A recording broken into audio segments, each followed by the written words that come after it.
Tiago, capítulo 5, versículo 12, concluindo hoje nossa leitura e meditação da carta de Tiago, irmão do Senhor, à igreja da dispersão, ou seja, os discípulos de Jesus que tinham saído de Jerusalém por causa da perseguição no primeiro século da igreja cristã. Tiago 5,12. Acima de tudo, porém, meus irmãos, não jureis nem pelo céu, nem pela terra, nem por qualquer outro voto. Antes, seja o vosso sim, sim, e o vosso não, não, para não cairdes em juízo. Está alguém entre vós sofrendo? Faça oração. Está alguém alegre? Cante louvores. Está alguém entre vós doente? Chame os presbíteros da igreja e estes façam oração sobre ele, ungindo com óleo, em nome do Senhor. E a oração da fé salvará o enfermo, e o Senhor o levantará. E se houver cometido pecados, ser-lhe-ão perdoados. Confessai, pois, os vossos pecados uns aos outros, e orai uns pelos outros, para serdes curados. Muito pode, por sua eficácia, a súplica do justo.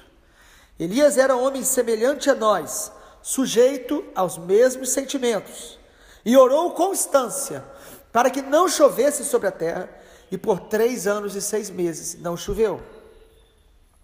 E orou de novo, e o céu deu chuva, e a terra fez germinar seus frutos. Meus irmãos, se algum entre vós se desviar da verdade, e alguém o converter, sabei que aquele que converte o pecador do seu caminho errado, salvará da morte a alma dele e cobrirá a multidão de pecados. Amém. Na carta de Tiago temos visto que a fé que nós temos em Cristo precisa ser prática, não pode ser apenas teórica. E várias vezes já falamos que Tiago parece muito com o chamado Sermão da Montanha, Mateus de 5 a 7, onde Jesus fala como os cidadãos do reino de Deus devem viver de maneira prática, para agradar a Deus, a vontade de Deus. E a conclusão de Tiago, da sua carta, é surpreendente. Primeiro, no versículo 12, ele fala sobre a importância da nossa palavra ser sim, sim e não, não. De não precisar que a gente jure em nome de Deus, ou use algum tipo de argumento para as pessoas confiarem ou acreditarem em nós. A nossa palavra precisa ter valor. A nossa palavra precisa... as pessoas precisam nos ouvir e pelo nosso estilo de vida, pela nossa maneira de viver, confiarem no que a gente fala. Então nós não devemos jurar nem pelo céu, nem pela terra, ou qualquer outro voto.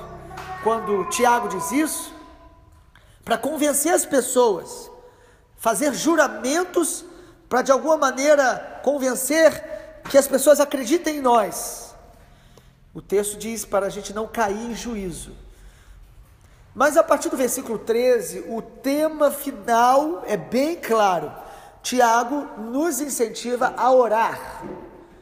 Tiago está escrevendo a crentes no Senhor Jesus, mas ele termina enfatizando mais uma vez um tema que a Bíblia toda enfatiza, a oração. Por que nós precisamos ouvir tanto sobre oração? Quem entre nós não sabe que oração é importante? Mas talvez você, em algum momento, vai descobrir que você não está orando. Ou que você está orando muito pouco. Ou que você está orando sem fé. Talvez, se você for sincero, o Espírito Santo vai te mostrar em alguns momentos, como nos mostra, que precisamos aprofundar a nossa vida de oração. Que oração é muito mais profundo, muito mais amplo do que apenas os nossos momentos que falamos com Deus ou suplicamos alguns pedidos diante de Deus. Tiago nos mostra que a oração vai muito além de palavras ou de rituais. A partir do versículo 13, Tiago diz: está alguém entre vós sofrendo, faça oração. Será que nós não sabemos disso? Que quando alguém está sofrendo, nós não devemos orar? Mas Tiago aqui está pelo Espírito Santo nos lembrando que a oração deve fazer parte da nossa natureza, da nossa identidade, de tal maneira que o sofrimento de quem quer que seja perto da gente nos move a orar por ele. Nós não nos tornamos insensíveis e nem superficiais. Não é apenas para falar: Senhor, o irmão está sofrendo, abençoa ele. Ele está mostrando aqui a unidade que deve haver entre os filhos de Deus, discípulos de Jesus, entre a igreja, de tal maneira que sofremos juntos com o irmão, de alguma maneira. Nos entristecemos, ou jejuamos, oramos, suplicamos. Ele está falando aqui que a oração nos envolve uns com os outros, de maneira mais profunda. Quando o irmão sofre, nós oramos com ele. Oramos não apenas como uma atitude de solidariedade humana, oramos porque o nosso espírito está conectado com Deus e está aliançado com o irmão. Então nós devemos orar mais do que qualquer outra atividade, no sentido quando alguém está sofrendo. A oração deve brotar do nosso coração, como uma identidade. Jesus falou: a minha casa será chamada casa de oração. Nós somos casa de oração, ou devemos ser. Nós devemos sofrer mais com as pessoas, orar mais por elas, às vezes, do que apenas comentar o sofrimento delas, ou falar dos pecados dos outros. Deveríamos orar mais uns pelos outros. E ele está dizendo: mas se está alguém alegre, cante louvores. O que ele está nos dizendo é mais ou menos o que Paulo diz: chorai com os que choram e se alegrai com os que se alegram. Porque parece que às vezes conseguimos até orar quando alguém está sofrendo, mas quando alguém está alegre, a gente não consegue se alegrar com ele. Ficamos com ciúmes, inveja, ou não conseguimos ter a alegria com a bênção do irmão. O que Tiago está dizendo aqui, a oração precisa ser parte da sua natureza em Deus, de tal maneira que os irmãos perto de você sofrendo, você vai orar com eles, você vai juntamente com eles buscar a Deus, e quando eles estão felizes, você vai adorar a Deus, vai louvar a Deus junto com eles. Você se entristece na dor dele e se alegra na vitória dele. A gente costuma dizer que é mais fácil às vezes chorar com os que choram do que se alegrar com os que se alegram. Basta você colocar no Facebook uma publicação de algo muito bom. Geralmente as curtidas são maiores quando você fala de algo bem ruim. Infelizmente, é a natureza humana. Mas a natureza de Cristo em nós deve nos mudar. Nós devemos orar e nos alegrar com a mesma intensidade. Por quê? Porque somos casa de oração, porque a oração é parte da nossa natureza em Cristo. E ele diz: está alguém doente? Parece que Tiago faz a diferença entre um sofrimento, às vezes, uma batalha, uma tristeza, e uma doença. Está doente. Ele diz: chame os presbíteros da igreja. Nós precisamos comunicar as pessoas, chamar, falar com elas, né? Porque às vezes alguns se isolam na sua dor e doença. Ele diz: chame a igreja, chame alguns irmãos. Às vezes não dá para todos estarem lá, mas chame alguns para estar perto de você, e diz para ungir com óleo. Poucas vezes no Novo Testamento fala sobre unção com óleo, pelo menos 2 vezes. Em um texto do Evangelho de Marcos, Jesus fala para os discípulos irem ungindo com óleo. Um texto apenas. E aqui fala mais uma vez: nós sabemos que o óleo não cura. O óleo é um símbolo que pode ser usado, simbolizando ali o Espírito Santo na oração. Então aqui ele fala: unja com óleo em nome do Senhor. Não é o óleo que cura, mas é o nome do Senhor que nós invocamos através da oração. Podemos usar o óleo, mas não necessariamente, sempre, mas é lícito. E aí ele diz: a oração da fé salvará o enfermo e o Senhor o levantará. Mas o princípio não é apenas orar, mas é orar a oração da fé. E a fé, os irmãos já têm ouvido aqui, Tiago, a fé é um relacionamento, não é apenas uma crença.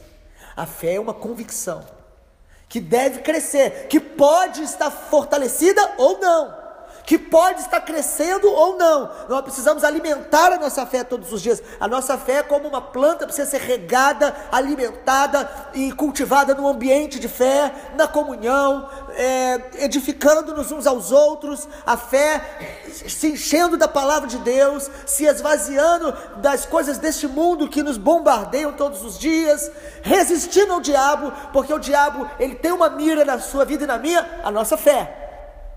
Jesus falou a Pedro: Pedro, eu roguei por ti, Satanás vai se andar, mas eu roguei para que a tua fé não desfaleça. Um dos alvos do inimigo é a nossa fé.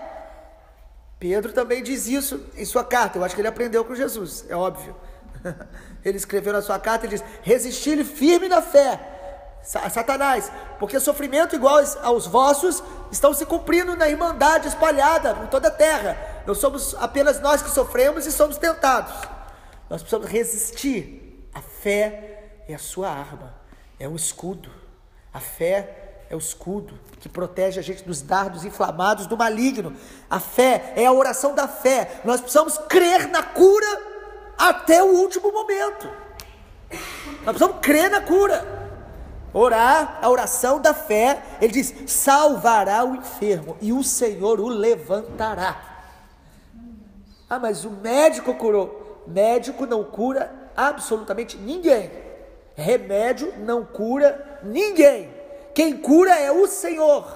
Ele pode usar o médico, ele usa remédios, porque ele nos deu sabedoria, mas o Senhor é quem cura. Ele é Jeová Rafá, Iavé Rafá, o Deus que sara. Precisamos confiar no Senhor. Nós precisamos usar os recursos naturais, sim. Ir a médico, remédio, isso é lícito, não é? A fé não anula a nossa prudência de usar os meios que Deus nos deu, mas a fé nos faz crer além. O médico está trabalhando, mas o Senhor está trabalhando. Porque se o Senhor não edificar a casa, em vão trabalham os que edificam. Mas nós edificamos a casa. Se o Senhor não guardar, não vigiar, né, a cidade, em vão vigia a sentinela. Tem que ter sentinela, tem que ter vigia. Mas o Senhor é quem nos guarda. Tiago não está anulando aqui a necessidade, às vezes, do remédio, mas ele está dizendo: o Senhor o levantará. É nessa fé que a gente caminha, orando, crendo. Ah, mas o Senhor pode não curar. Isso é com o Senhor, não é conosco. O nosso papel é crer, e o de Deus é agir conforme a sua vontade soberana. Mas nós cremos. E aí ele entra em outro assunto, porque em Tiago ele fala sobre pecado, e ele diz: se o enfermo houver cometido pecado, seriam perdoados. É interessante, porque Tiago está mostrando que nem toda enfermidade é consequência de pecado.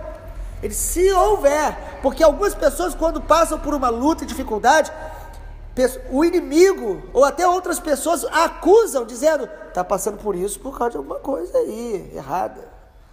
Se o Senhor fosse nos adoecer por causa de pecado, todos nós estaremos mortos. Porque a Bíblia diz o quê? A Bíblia diz que a misericórdia do Senhor se renova a cada manhã, as misericórdias, e elas são a causa de não sermos consumidos. Só por causa delas. Então nós temos que tomar muito cuidado de não acusar as pessoas, ou de não carregar culpa quando as coisas não estão dando certo. Ele diz: se houver, ele vai ser perdoado. Isso é maravilhoso. Agora, quando ele fala se houver, porque ele está dizendo que em alguns casos pode sim. Algumas enfermidades podem ser consequência de pecado, às vezes até de má administração da saúde. Pessoas que se alimentam mal, que não se cuidam e ficam enfermas. A pessoa fuma durante 20 anos, aí tem ali uma infecção terrível no pulmão, aí diz: Deus está me punindo. Não, não é Deus, é o pecado. O pecado está te destruindo, mas é consequência.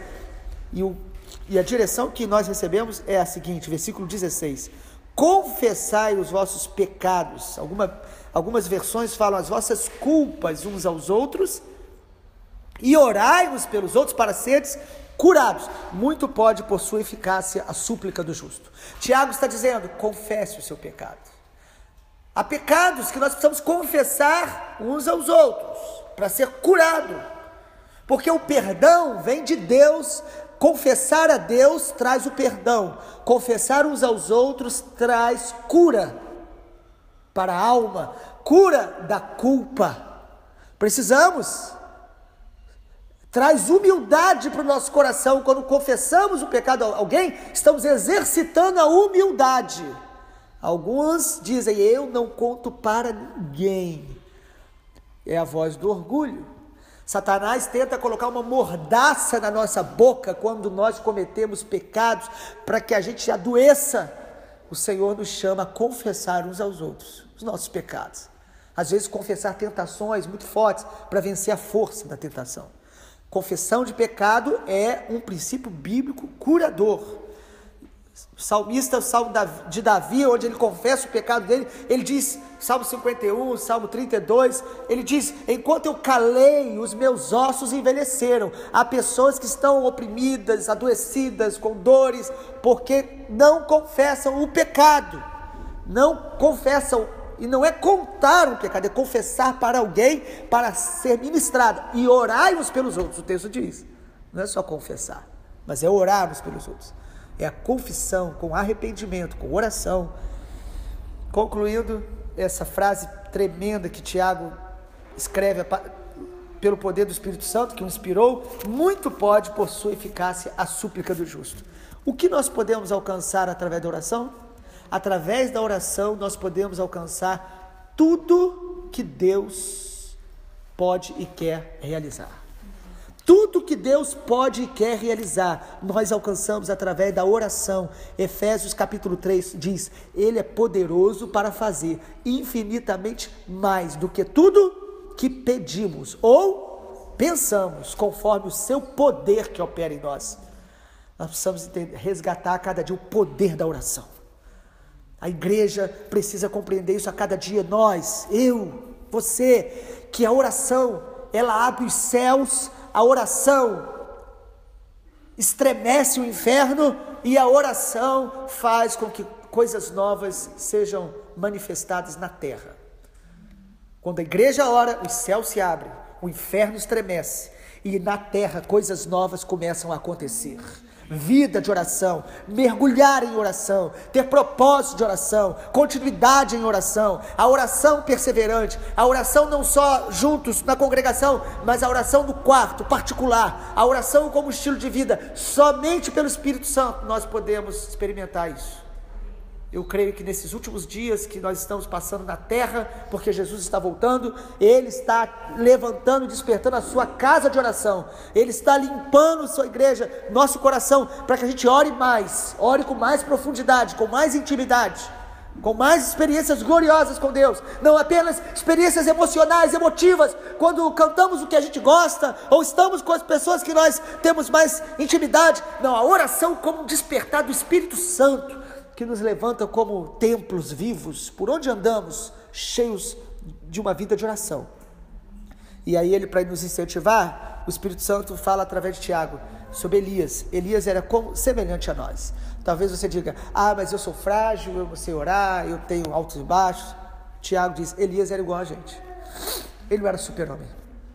Ele era sujeito aos mesmos sentimentos, versículo 17. E para a gente não ter dúvida, a Bíblia fala do princípio de depressão de Elias, que foi para a caverna, pediu a morte. Ali é um princípio de depressão. E ele caminhou 40 dias, foi para uma caverna. Quando chegou lá, Deus falou: o que você está fazendo aqui? Ninguém te mandou para cá. E é interessante que Deus mandou o anjo, alimentou ele, né? Deus às vezes permite a gente fazer um caminho, mas que Ele não está mandando, Ele está permitindo.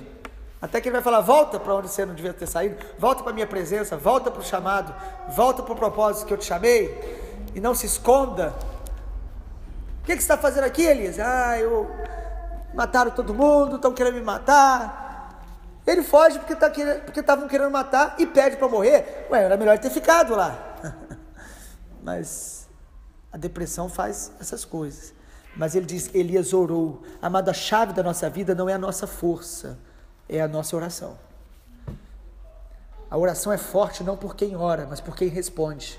O Senhor responde orações, o Senhor ouve orações, os céus aguardam as orações da terra, para que os céus possam se manifestar na terra. O reino dos céus, ele se manifesta através do clamor da noiva, da igreja. Então diz aí, ele orou com instância para que não chovesse na terra, e 3 anos e 6 meses não choveu. Ele orou com insistência. Elias não dizia: Senhor, faz, e Deus fazia. Não é mágica, oração não é mágica, oração é relacionamento, e às vezes envolve insistência, persistência. Não é teimosia ficar orando muito tempo para que Deus faça o que você quer. Isso é teimosia. Perseverança é você entender a vontade de Deus e orar pela vontade de Deus até que ela se manifeste. Isso é perseverar. E ele diz, ele orou de novo e o céu deu chuva. Então Elias discernia os tempos, a hora de orar para que não chova e a hora de orar para que chova. Porque orar não é você ficar pedindo a Deus para fazer as coisas que você deseja, mas é você discernir os tempos e orar para que Deus cumpra a sua vontade. Na conclusão, o Tiago fala, irmão, se alguém se desvia, você converter, a gente aqui a linguagem, é lógico que quem converte é o Senhor, mas que você o ajudar, ou você ser canal de Deus para converter um pecador do caminho errado, você vai salvar da morte a alma dele. Que coisa maravilhosa. O incentivo de Tiago na sua conclusão é, persista em orar e ajudar pessoas para elas encontrarem a salvação em Jesus. Não desista. Ore, evangelize, se envolve com a obra missionária, porque você vai salvar a alma das pessoas do inferno. O Senhor Jesus nos abençoe e que a nossa fé seja mais prática, imitando Jesus, andando com Jesus. Amém.